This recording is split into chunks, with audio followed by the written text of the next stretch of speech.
In these hard times, let us look first to the responsive love. In the midst of challenge, may our chalice flame bear witness to the inherent worth and dignity of every human being. In the midst of uncertainty, may our choice be a beacon of encouragement, that our values may guide our choices.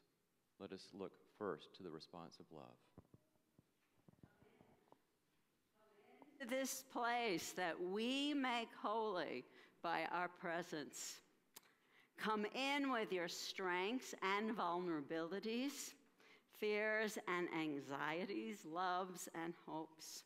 For here you need not hide, nor pretend, nor be anything other than who you are and who you are called to be. Come into this place where we can touch and be touched, with permission always, heal and be healed, forgive and be forgiven. Come into this place where the ordinary is sanctified, the human is celebrated, and the compassionate is expected. Come into this place. Together we make it a holy place.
So I don't want to confuse anyone.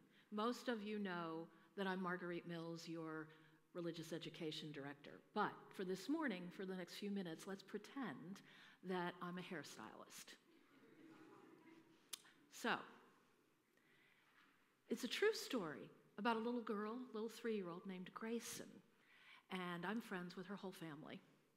She has an older brother, Eli, and her parents are very cool people. So one day, Eli decided that he was grown up enough to have his hair cut, to have all of his long curls cut off. And while it made his mother a little bit sad to see all those baby curls go away, it was his decision. And so I cut his hair, and he looked great and he loved it. Well, of course, little sister Grayson, she was watching the whole time. And you just have to imagine her. She had the most beautiful, fluffy, curly, apricot red hair you've ever seen. And I loved to play with it. So, of course, when she told her parents she wanted a trim too, and they asked me if I would do it, I jumped at the chance. And she got into the chair. She sat very still. Grayson was one of those children who was so fierce. She knew who she was at 3 years old. And in her presence, you knew that she knew. She sat there very erect, very confident, as I trimmed her beautiful hair. And you could almost hear her purring as I did that. It was a lovely thing for both of us. And then when we were finished, I had a feeling that this might not be the last time I saw her in my chair. And sure enough, a couple of weeks later, she came back. She wanted more. She wanted the sides of her head shaved. And so we did that. And she loved watching that fluffy, curly hair fall to the floor. When she looked after we were done, she was so thrilled that there was a whole lot more hair there than there had been the first time. She was having the most wonderful time. And all of that fluffy, curly red hair on top, you had to see it. Well, I still had that little feeling, you know. Maybe this wasn't quite it. Maybe it wasn't quite over. And you know, this is my job. I know these things. And I was right. Sure enough, she asked her parents. She wanted it all off. She wanted her entire head shaved. Well, her parents had been great up to this point. I mean, they're always great, but they'd been great about the hair up to this point. But her father sucked in his breath and told her they'd get back to her. This was his little girl, and she was going to look like a boy. Well, you know, this was just his gut fatherly reaction. And Grayson went back several times and asked to do this. And her mother, she was in the middle. She wanted to support them both. But she knew they had to work this out for themselves. It would not be the last time father and daughter had to work something out for themselves. And so she stayed out of it. And fierce Grayson, just by being who she was, finally convinced her father. And instead of coming to me, which was my loss, but their gain, they just took out the buzzer and they all did it together. And there was Grayson, completely bald, no more apricot curls, but every inch Grayson, making her decision how she wanted to be. I tell you, I can't wait to see this child grow up. And so ends the story. We will now sing our children to class using the blessing on the inside back cover of the gray hymnal.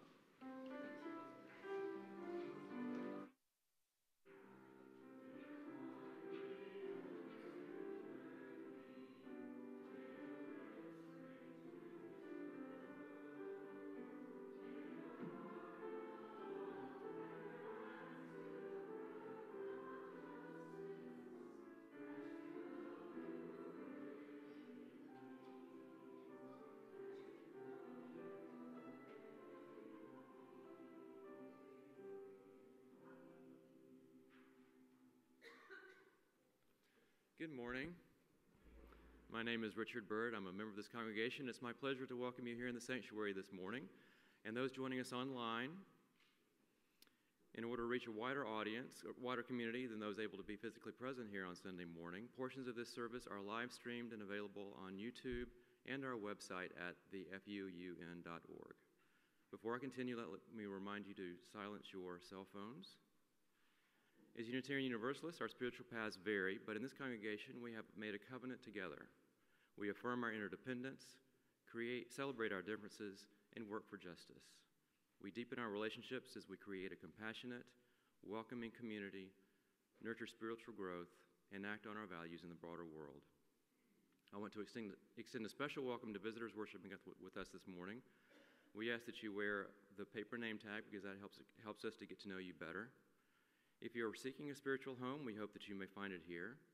Whether you are new to Unitarian Universalism or visiting from another UU congregation, we invite you to stop by the welcome table after the service to have any questions answered. People become members of this congregation by signing the membership book and supporting the church with their time and finances. And if you're considering joining the church, please talk to our assistant minister, Holly Miller. Following the service, we hope everyone will enjoy coffee and fellowship in the social area where you will find information about current opportunities for engagement and reflection. There are a number of announcements in your weekly bulletin, which I encourage you to read, and I have a few more. The Change Management and You class is at 10:30 to noon today in Classroom A. FUUN's future is sure to be full of change, and we all need to understand the organizational dynamics that are at work as we become the congregation that we wish to be. Join Gail Spar and Rob Connor of the Leadership Development Committee for this first of a two-part look at how individuals and groups respond to change and how leaders can be better prepared to deal with the emotional, organizational, and logistical dynamics ahead. And the 20s and 30s group, also known as the Young Adults, will be meeting for a pizza lunch in Classroom A after the second service today. Come for free pizza, fellowship, and a chance to discuss the service and plan upcoming events. And finally, join the welcome team. If you want our community to be a welcoming and caffeinated place, join the welcome team. The welcome team needs volunteers both at 9 and at 11 both services to greet, usher, and also make coffee. If you want to meet more folks, be sure that this community welcomes others as it has welcomed you, or be near coffee, then please see Holly Miller.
Good morning.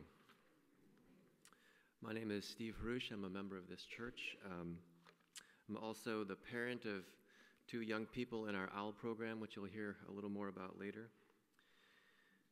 This morning's reading is by Reina A.E. Gattuso from a column in the Harvard Crimson titled, "Do You Think I'm Pretty? Consent as Community."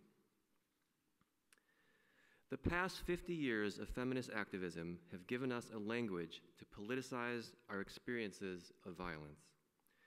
Quote-unquote non-consensual sex becomes assault. That's amazing. That's revolutionary. That is a powerful critique of ideologies that lead us to systematically disrespect female and queer choice. Sometimes, however, we forget this more structural critique and talk about consent as an individual process, not asking what kinds of power are operating in this situation, but only, did you or did you not say yes? We want everyone who hooks up with anyone ever to do so only with an affirmative, active yes.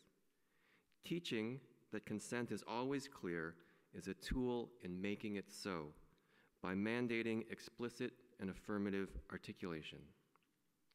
But ethical sex is hard, and it won't stop being hard until we make cultures that enable meaningful choice. Cultures wherein we minimize as much as possible power imbalances related to sex. That's a tall order, but we've got to get there.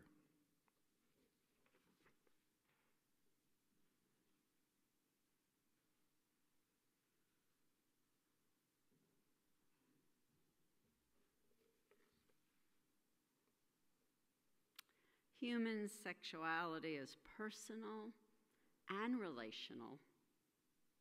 Human sexuality is biological and cultural.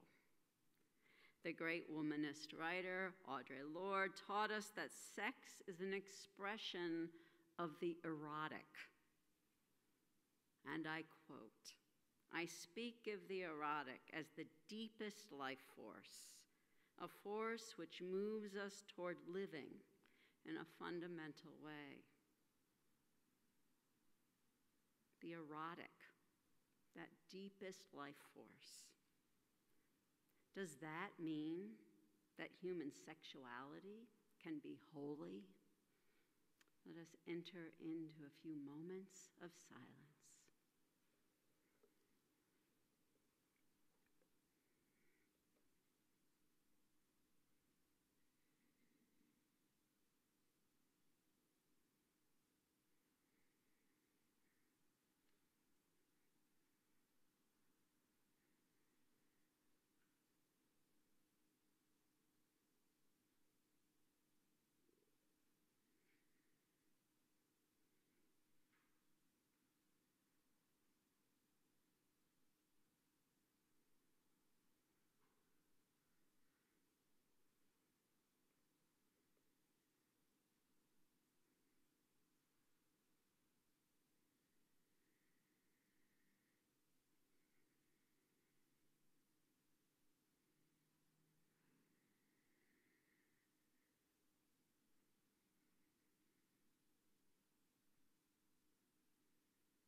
I speak of the erotic as the deepest life force, a force which moves us toward living in a fundamental way. May it be so.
Many of you know our religious education coordinator, Jonah Eller Isaacs, and part of his job is to coordinate all of what Steve referred to as our OWL classes. OWL is short for Our Whole Lives, and Our Whole Lives is a commitment that Unitarian Universalists made decades ago, and more recently the United Church of Christ has been working with us to do values-based sexuality education throughout the lifespan. Here in the church, we offer OWL to children, and of course they have different sections because it's developmentally based from kindergarten all through high school. And once we even taught it to adults, and we actually have raised the money to train some people to teach adult OWL. So if you want to apply, talk to Marguerite about that, because we'd love to send somebody committed to that, to training. Okay, so Jonah told me the other day that he has a mission, and his mission with each OWL class that he organizes is to unbuckle the Bible belt. I thought that was pretty good. And one reason I like this is because we do OWL because we believe it reflects our deepest religious values. Yes, we're concerned that our children aren't learning the biology of sex in schools. That does concern us, and so we teach it. But we want all of us to be able to discern sexual ethics for themselves, what they're going to do with their bodies, because we think that sexuality is an expression of something profoundly holy. That holy center, that's the life force that flows through all sentient beings. When we're praying today, we pray to the spirit of life and love. I believe that's that life force that we're calling forth from ourselves and in each other, that we want to thrive. That is so foundational to even our will to live. So it's so powerful, something so powerful as sexuality. This life force is just sexuality is just an expression of it, but it's so powerful. I mean, at its best, it is that which compels us to bond with others, to love, to form families, to nurture children, to care for our elderly. That force can be used for so much good. But it also, like all great powers, can be used to harm and to destroy people. It has been used as a weapon throughout human history. So, of course, it has always been a huge area of ethical discernment. You can imagine, because people want to use that force that all of us are born with to help, to move towards love rather than to harm. Now, many of us grew up with a very common way to face ethics, which is a rule-based ethic around sexuality. And rule-based ethics are very helpful in many ways. That's why we have the rule of law, which is very helpful in the United States of America to have a rule of law, even though it has its problems, right? But so a common ethic that a lot of people grew up in, that rule-based ethic, would be, for instance, thou shalt not commit adultery, the Ten Commandments. And some of us grew up in a culture which that rule of law was expanded to thou shalt not have any sexual relationships at all outside of heterosexual marriage. That's how it was interpreted, at least in the middle-class white American Protestant culture that I grew up in. And we know that people are not waiting to get married, and not everybody's interested in heterosexual sex. That is not what their life force is driving them towards. So we know that that rule of law is not always helpful to people in making moral discernments about what they're going to do for good sex. Now, I know the 4 steps to good sex. You know, wouldn't it be nice if it was in Cosmopolitan magazine? It would be a different message that we would be delivering. And the truth is, when we teach our whole lives, we talk about different nitty-gritty sexual techniques with people. And I'm not going to do that here today. I'm going to have to take our whole lives to do that. Obviously, when I'm talking about good sex, I'm talking about good versus harmful or bad. Sex that harms yourself and others. And so another way to look at ethics is to have guidelines to help us discern for ourselves when we come across a new situation what to do. Help us discern, to think through, what am I going to do here? What would be good for the life force to continue to grow and thrive for me and for my sexual partner? And I studied sexual ethics 30 years ago with Marie Fortune, who is a United Church of Christ minister who we do OWL with them. And she started more than 35 years ago an organization called the Faith Trust Institute, which has been committed to kind of nitty-gritty on-the-ground sexual ethics in the religious setting for 35 years. She recently retired, but she really isn't retired. I see her working a lot in Tennessee, so she's become a neighbor of ours. But anyway, Marie Fortune was grappling with this. She was working with a lot of young people in their 20s and noticing that even 30 years ago, the trend, which has continued, of people in our culture marrying later in life and having their children even later. So now the average age for marriage in America is late 20s, early 30s, as an average age. And for family formation, of course, it's older than that. So she knew that that abstinence-only sex was not going to be the choice of many of these young adults. So she spent a lot of time working with them to develop these 4 ethical guidelines to help them decide when they were entering into sexual behavior that was ethical or good. So the first one, and I examine them about once a decade. I haven't looked at them for the last 10 years, 12 actually, I was looking last time I preached about it. And well, you know, the conversation in culture has changed, and the things people come to talk to me about have changed a bit. So I thought, let's see if they hold up.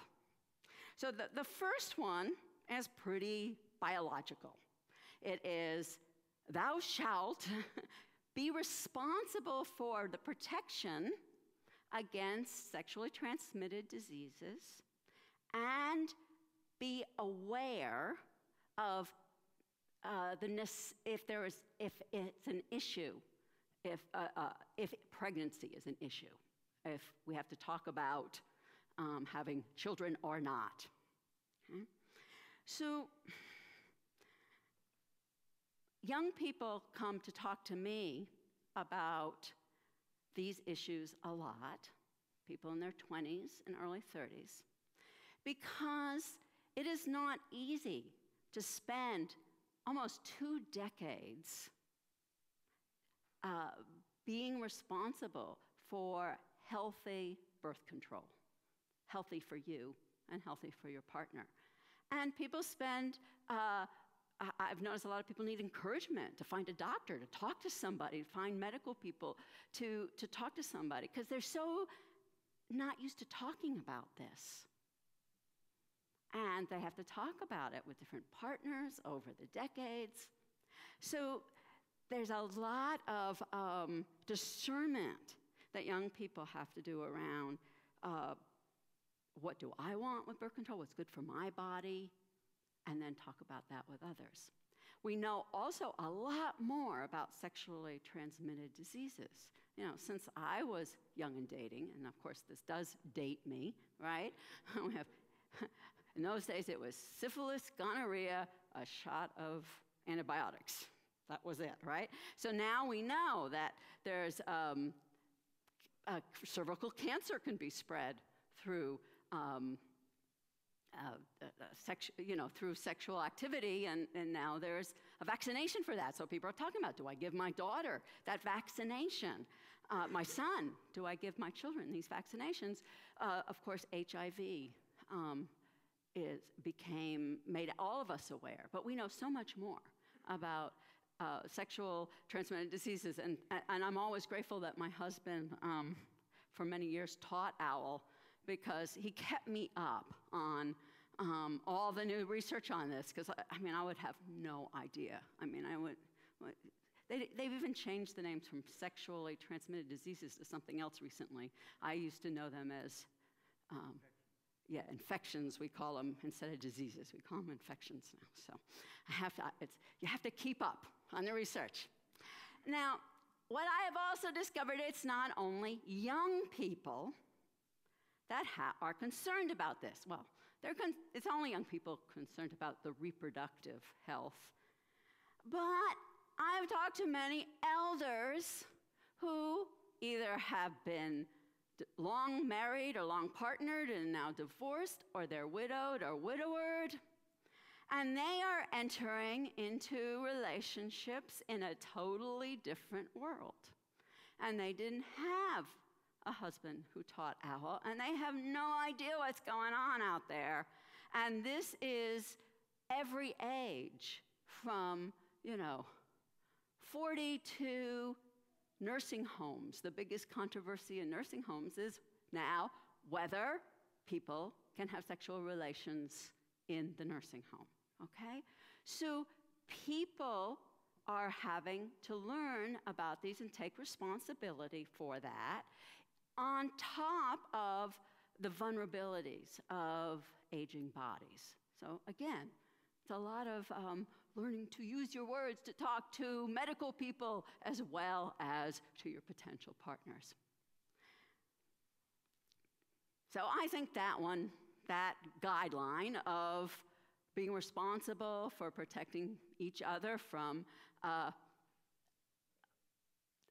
sexually transmitted infections, I don't want to say it right, and to be aware of reproduction is still very important. Okay, so the second guideline is almost sounds pretty much like a rule, and in some ways it is. You are not to have sexual relationships. Well, let's put it this way. You are to confine your sexual relationships to your peers. Sexual relationships need to be peer-to-peer. Now, the part that's pretty rule-based that we all pretty much agree is adults don't have sex with children, even if you think they said yes. We'll talk more about consent later. That's pretty straightforward to most people, hopefully to everyone. But adult-to-adult relationships get a little more complicated when you're talking about who's vulnerable and who's not. One area that is clarified in the last generation is around professionals that work with people who tend to come to them in moments of vulnerability. let's say, medical people, any kind of counselor, any kind of minister or priest. In all of our professional guidelines now, we make it clear that anyone that we serve is not a potential sexual partner in any way, shape, or form. No sexualized behavior. This is because we cannot be trusted to serve people when they come to us in a vulnerable state if we have sexual relationships with anyone we serve.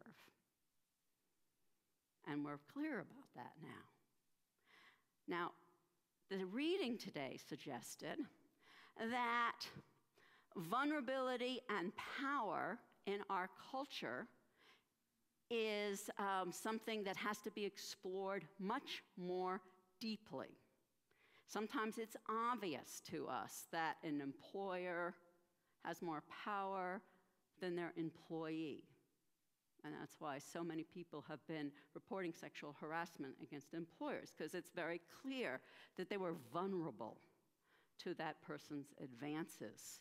And that person, even though it wasn't clear to them ethically. So that's an exploration that we will be continuing this spring about that power dynamic.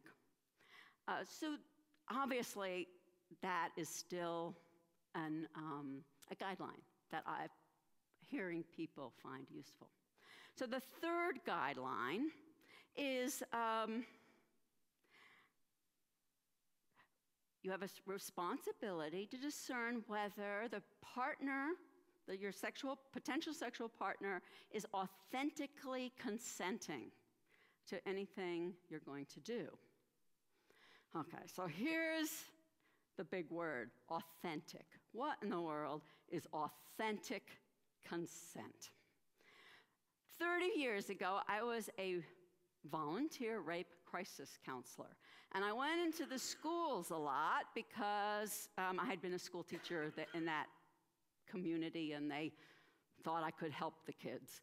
And so the first group of people they had me work with were a bunch of kids, mostly boys, 8, 9, 10, who had been sexually abused by their karate teacher. Now, those kids had never, ever, ever crossed their mind they could say no to an adult. No about anything. There's no such thing as authentic consent if it never crossed your mind you have a choice about saying yes or no. Okay? So that's why we spend so much time, those of us who are parents, those of us who are teaching our children, talking about bodily autonomy. That's what the story was about today. I remember realizing as my kids tried all different weird things with their bodies, piercings, tattoos, hair, things, weird clothes. Great. Doesn't hurt anyone for them to learn to make choices about their bodies. But kids learning to say no to an adult is still in negotiation in terms of our culture.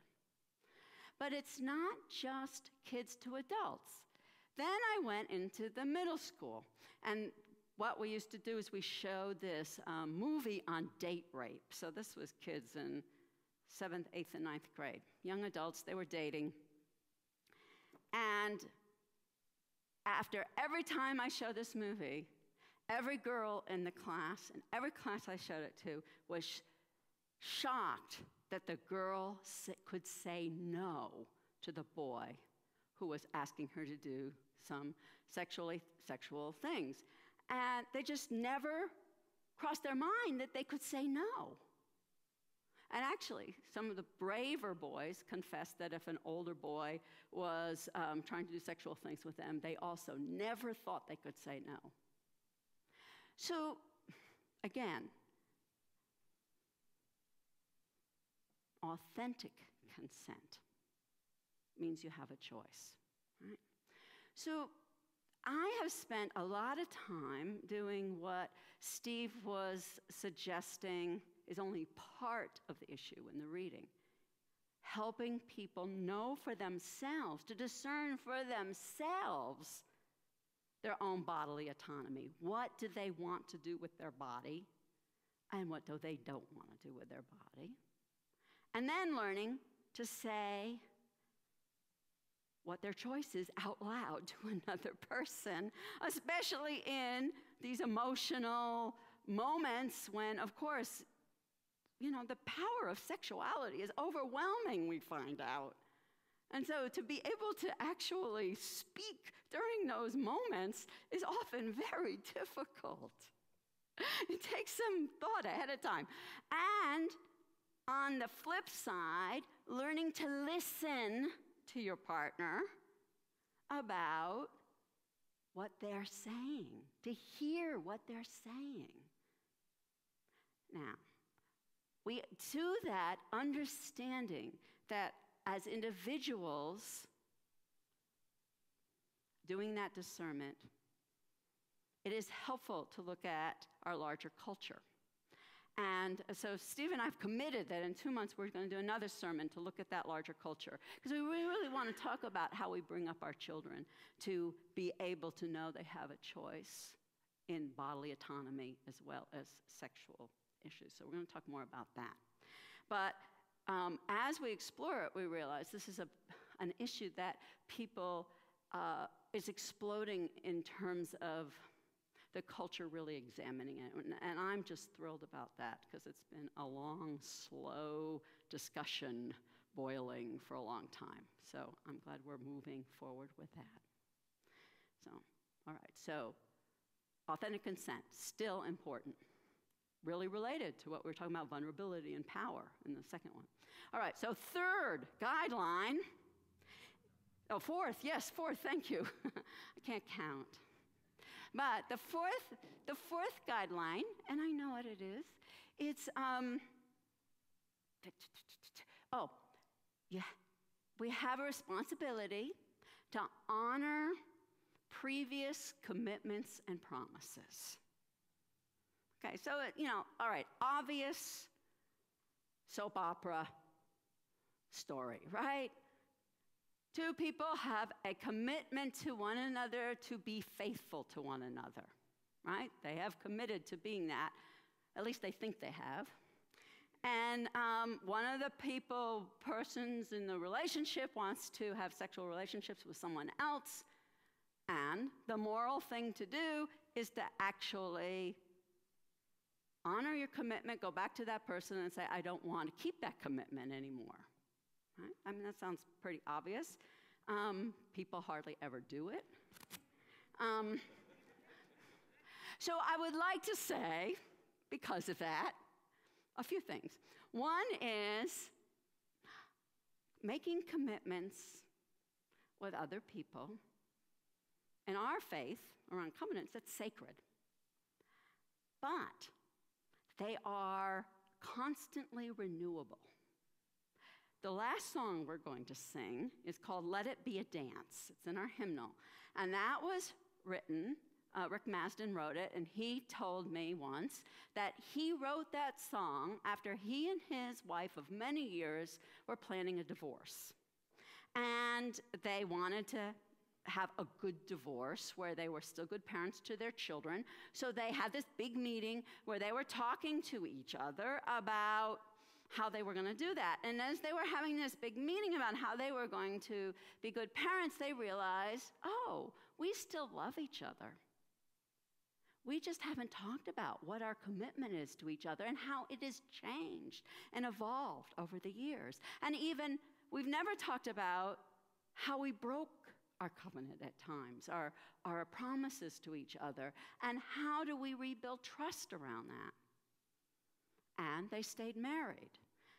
But every year on the anniversary of that, the talk, they sing this song, Let It Be a Dance, and they go through their promises to each other and change what needs to be changed and talk about what needs to be healed what was broken, what needs to be redone.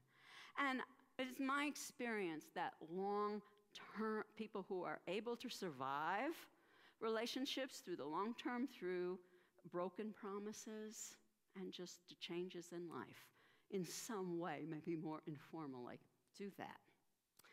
Now, it also brings up another issue, this whole thing, though, about promises and commitments.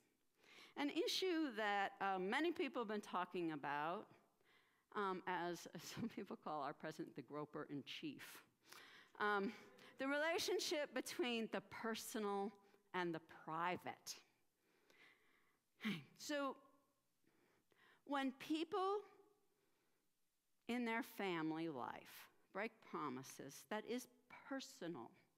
They work that out together, or they don't, or they get divorced, or they separate and go their separate ways from partners that they've had.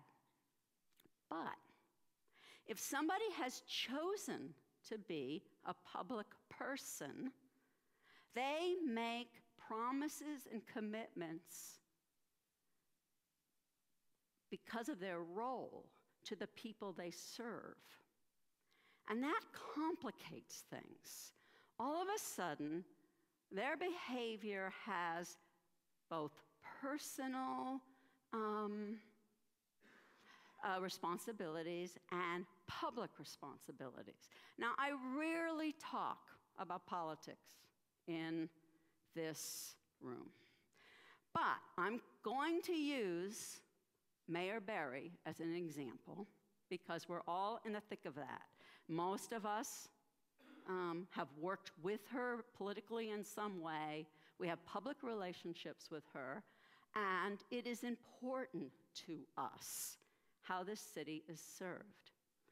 I agree that her personal commitments are her personal issue to work out. But I feel that she also looks like pretty strongly that she broke commitments that she made to us as the people she serves as mayor. She broke commitments, her own ethical commitment to be transparent and not treat anyone or any group of people as special, as serving them more than any others. Now, the city is responding very, I think, ethically to this. There's the Metro Council set up a group to explore it. The Tennessee Bureau of Investigation is looking at it. Now, they're not investigating her sexual morality. That's a commitment she broke with someone else. But she didn't make a commitment to be sexually faithful to me as a citizen, but she did break some other commitments. The ethical one I said, it looks like my tax dollars went to pay her lover a whole lot of money. He made out like a bandit, made my husband say, gee, I want to get paid time and a half taking care of you, Gail.